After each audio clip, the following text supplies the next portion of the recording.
Sure. WWF's Global Climate and Energy Initiative brings together our work on global climate policy in the UN and outside of it, energy policy, and also our climate business and industry engagement. So this is a pretty big program. It spans, of course, all of our offices in a number of countries, and its goals are really to develop a green and sustainable economy.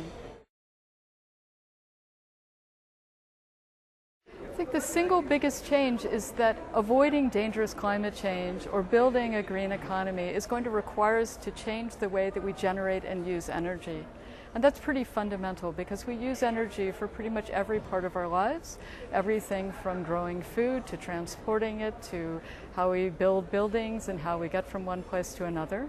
And in addition to this, we have the even greater challenge of all of the people of this world who do not have sufficient access to energy.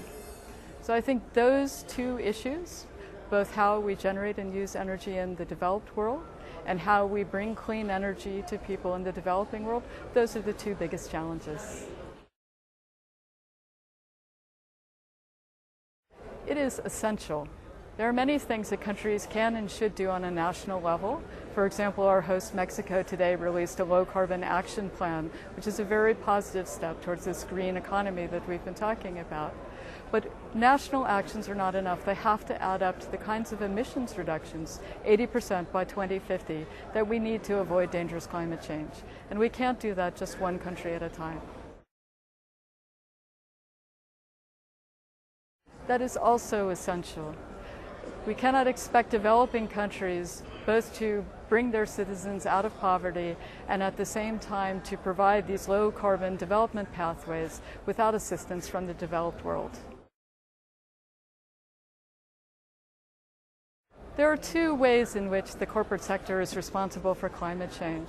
First of all, I believe that we all have a personal and ethical responsibility to do what we can to avoid climate change and to improve our chances of this green and sustainable economy.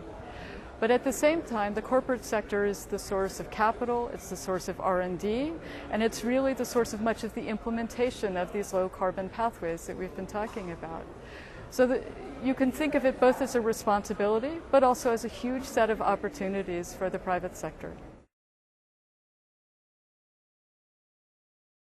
Governments alone cannot combat climate change, but they can provide the frameworks. They can provide the targets and the commitments, they can provide the limits, but they can also provide the incentives that make things like renewable energy projects possible and even attractive for the corporate sector.